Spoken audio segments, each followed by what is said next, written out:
I now call on HCR 7 for its first hearing, and with us today is our very own Representative Creech to provide sponsor testimony. You may begin.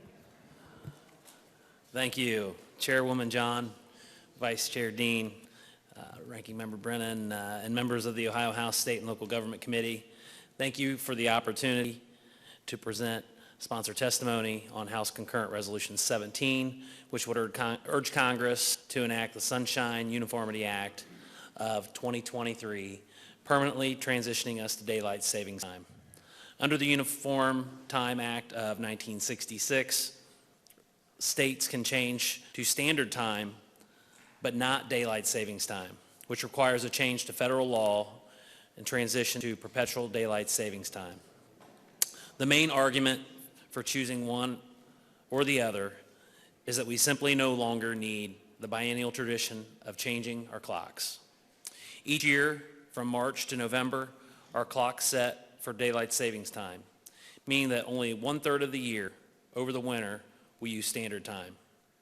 Switching to daylight savings time would increase the hours of sunlight in the evenings year-round and could help combat mental health issues from darker winter evenings we currently have on standard time. I kept this short and sweet. I thought I was going to have a joint sponsor here with me, couldn't make it, but I do want to say that we did have this bill the last General Assembly. It's actually been in the last several General Assemblies, and you know, it's amazing. I don't know if it's because I'm the joint sponsor that I go back to my district and everybody wants to talk about daylight savings time. I don't know about your district, but twice a year the media makes a huge deal about this. Why are we still changing our clocks?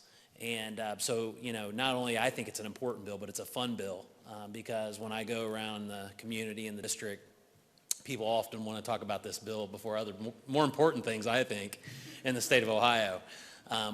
So with that, I would entertain any questions from the committee. Thank you, Chair Lady. Thank you, Representative Creech. And just for clarification, it is HCR 7, not 17. But I just wanted to clarify that. And thank you for bringing this bill forward. Representative Hall. Thank you, Madam Chair. Thank you, Representative Creech, for this legislation. Just two quick thoughts. Farm community, have they, proposed being a proponent, opponent on this? And the second thing is, where has the federal government been with this? I know they went down this path. They passed, I think, one chamber, but I just don't know where the federal government stands at this time. So there are a lot of, I think there's some history behind daylight savings time. I would even say there's a lot of rumors and, that they changed because of saving energy and light. As far as agriculture, 20 years ago, lights on the tractors were pretty low quality. You couldn't see that far ahead. Today we have LED lights. You can pretty much light up a farm field like a sports field now with the new technology and new lighting. So ag, probably, I don't see them taking a position on this. They could. But as far as the process, last year in Ohio, it passed the Ohio House, did pass the Ohio Senate, but it passed the U.S. Senate and not the Ohio House. So if we can get together here and come up with a plan, maybe we can get it done this time. But I think last GA, I think there was like 13 or 14 states that had House concurrent resolutions to Congress. Representative Thomas for a question? Representative Thomas, okay. Representative Troy, I'm sorry, Representative Forehand, I'll get right to you. Well, thank you, Madam Chair, and thank you, Representative Creech.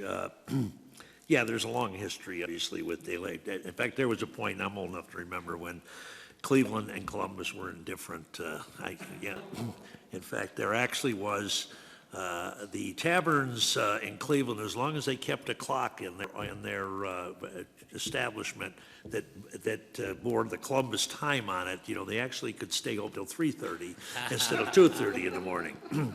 Not that I was ever there that late in my youth, but anyway, So the only criticism you ever hear about this is you hear this from the school people when they talk about in those winter months by moving the clock forward or keeping it forward, that you're not going to get sunrise till almost 8 o'clock in the morning, and the concern of the safety of small children, traveling to and from school. Any comments on that?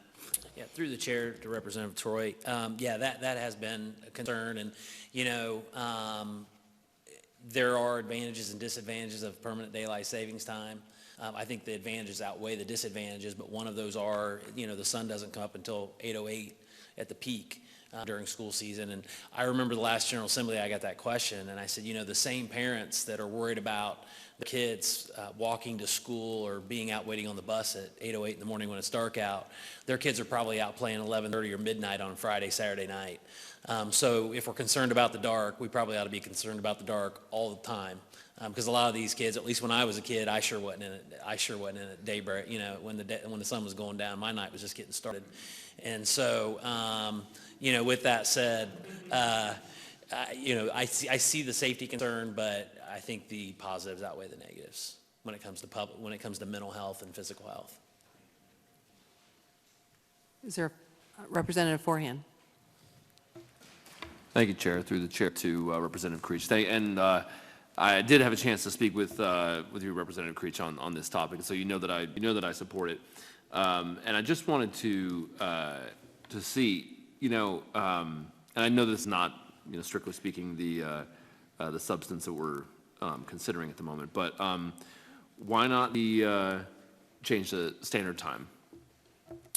Through the chair to Representative Forehand, I think, if you talk to most Ohioans, they probably wouldn't care what we did. They just don't want to change their clock. A lot of times when you change your clock, and it seems like the older you get, sometimes it takes a week or so to recover. You want to go to bed early or whatever it is. I think the advantages, I believe, and from what people say is, when you have more daylight in the evenings, it gives somebody, if you've been at work all day, the last thing you want to do is open that door out of work to go to your car and it's dark out. So it gives a little bit more daylight at the end of the day. That's probably the only advantage that I know of. I mean, at the end of the day, there's 24 hours in a day. But at the end, but it's having that little bit of extra daylight for people to maybe go for a run or give them some extra energy to go to the gym or whatever it might be. Follow up? And I agree with you completely, but we don't need Congress if we do it to permanent standard, right? That's right? Yes, that is correct. Through the chair to Representative Forehand, yeah. So to go to standard time, we can do that right now without Congress. But if we want to go to daylight saving time, it would take an act of Congress to do that. Representative Thomas? Thank you, Madam Chair. Yeah, I'm just curious. How many hours of daylight will we get on daylight savings time, if you know that number? How many hours of daylight? Through the chair to the representative, well, I think you're going to have the same amount of hours of daylight, no matter if you're on standard or daylight saving time. You're just looking at an hour difference. So, Madam Chair, Follow up? I guess what I'm getting at is that I'm trying to think how many cities right now are on daylight savings time, if you know?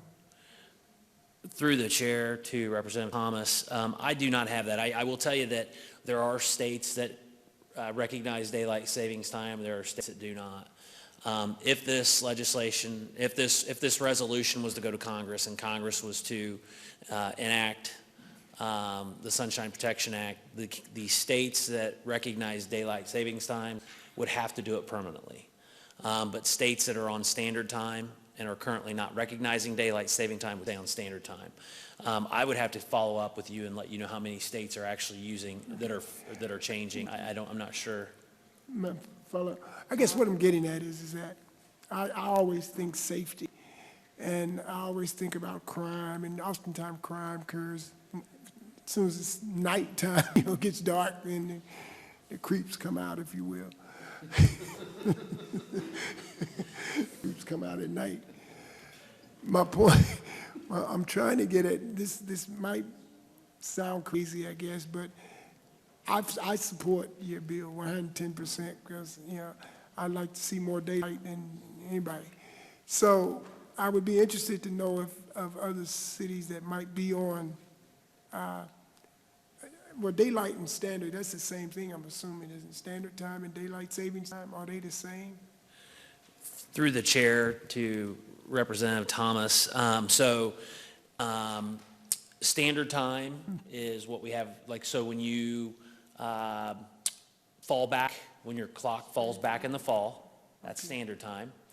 And then when spring rolls around and you spring forward, that's daylight savings time. So standard time is an hour earlier, daylight savings time an hour later. That's where we'll get our extra hour of daylight, if you will, or extra hour of hopefully a daylight. It might only be 45 minutes depending on the, and we do have a map that we can get to you. We had at the last General Assembly to show the time changes throughout the year.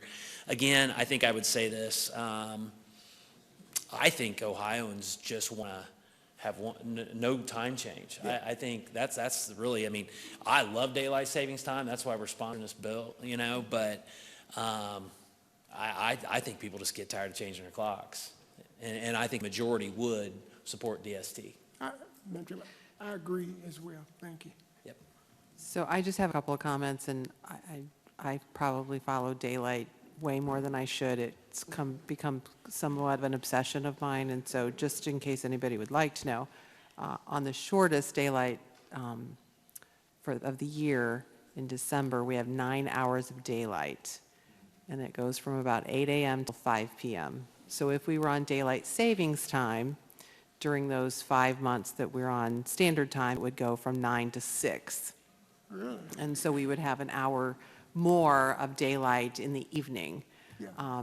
And my second comment regarding the safety is, I was a school bus rider, and our family we were the first kids on the school bus, and it was dark every morning that I got on the school bus. So from a safety standpoint, I made it all the way through school and had no issues. And we were also the last ones off the school bus at the end of the day. So anyway, seeing no further questions, thank you for being here, and this will conclude the first hearing of HCR 7.